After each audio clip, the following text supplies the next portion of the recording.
देखी सुदामा की दीन दशा करुणा करके करुणा निधि। देखी सुदामा की दुर्दशा करुणा करके की करुणा। ओ पानी परात को हाथ छुओ नहीं, नैनन के जल से पग धोए। पानी परात को हाथ छुओ नहीं, नैनन के जल से पग धोए।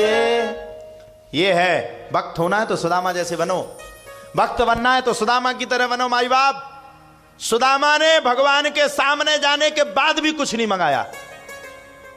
बताओ, अच्छा सुदामा जितना कोई गरीब है कोई? अच्छा संसार में जितने आदमी रोते हैं मंदिर में जाकर बस इसी बात से रोते हैं, व्यापार में बड़ी परेशानी आ रही। भगवान कहते हैं अगर तूने मुझे अपने आप से मांगा। अच्छा आप लोग बताओ, हम आपके घर पे जाएं, आपके पास बैठे, आप हमें भोजन खिलाओ, भोजन खाने के बाद हम आपसे कहें माता जी हमें तो 2000 पाउंड चाहिए तभी हमें लेंगे, तो बुरा लगेगा कि नहीं? लगेगा कि नहीं? पहले ये बताओ, प्रश्न का उत्तर। लगेगा? बिल्कुल लगेगा। अरे कितना स्वार्थी पंडित है, आकर के पैसा मांगता है। लगेगा। 50 जगह बुराई करोगे। और तुम जो आकर के भगवान से रोज पैसा मंगाते वो भी तो सोचो। सुदामा ने, भगवान ने जब सुदामा से पूछा बताओ मित्र घर में क्या कमी है, सुदामा बोले कुछ नहीं। वारे सुदामा, जिसके पुत्र 4-4 दिन तक भोजन नहीं करते थे, जिसके घर में चूल्हा नहीं जलता था, जिसके पुत्र जल पी करके, पानी पी करके भूख को बुझाते थे, वो सुदामा भगवान के सामने जाकर के दिलदार बन के कह रहा कुछ नहीं चाहिए। सुदामा भगवान के आगे इस बात को लेकर के कभी नहीं झुका, कभी नहीं। सुदामा ने मन में विचार किया मैं भगवान से मांगूंगा तो भक्ति मांगूंगा, शक्ति मांगूंगा, पैसा मांगूंगा, यार लक्ष्मी मांगूंगा, ये मेरे मित्र है, ये मित्र है, और मित्र से मैं कुछ मांगू ये तो मेरे लिए कष्टदायक। और भगवान सबका बाप है, ये ध्यान रखना। भगवान किसी को कभी भी दुखी नहीं कर सकता। आप सब एक एक मिनट की भी श्वास ले रहे हो तो इसमें भी भगवान की कृपा है। अभी हॉस्पिटल से जाके ऑक्सीजन खरीदने के लिए जाओ, एक सिलेंडर खरीद के लाओ, जाने कितने पाउंड लगेंगे।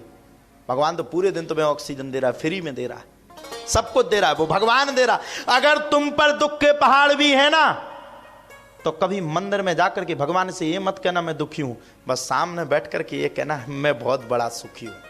पूछो क्यों? सामने बैठ करके कहना मैं बहुत बड़ा भाग्यशाली हूं, तो आपकी कृपा मुझ पर है। दुख है तब तो मैं आपके सामने खड़ा हूं, सुख होता तो मैं कंपनी में जाकर के बिजी हो जाता। मैं आपको गारंटी देता हूं भगवान इतना देगा कि छप्पर फाड़ के देगा। आज तक जीवन में मैंने कभी भगवान से 1 रुपए की कभी मांग नहीं की, कभी। मैं जितना भी कार्यक्रम करता हूं, हम भी बिल्कुल फोकट बाबा है, और शंकर भगवान हमारे हम बड़ा मानते हैं।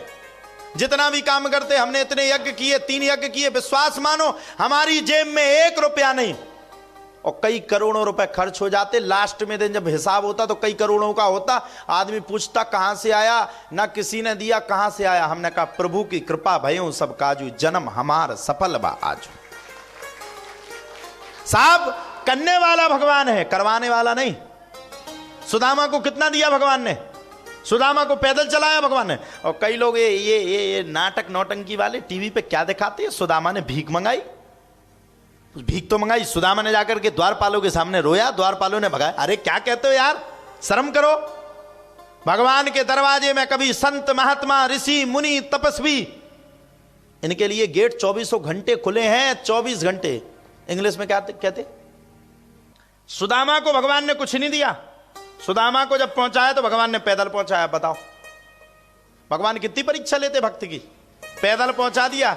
तुम होते अगर भगवान के, हम तुम मित्र होते तो वहीं लड़ पड़ते। पैदल पहुंचा रहे हो, खुद सोने के रथ में फिर रहे, हमें पैदल पहुंचा रहे। भगवान ने सुदामा को इसलिए पैदल पहुंचाया क्योंकि भगवान जानते थे सुदामा जैसा ब्राह्मण ना अब हुआ है और ना आगे अब कभी होगा। सुदामा के अगर पग मेरे यहां रज पर रख जाएंगे, मेरी द्वारका पर अगर इनके पग रख जाएंगे तो मेरी द्वारकापुरी का कल्याण हो जाएगा, कल्याण हो जाएगा। इसलिए भगवान ने पैदल पहुंचाया।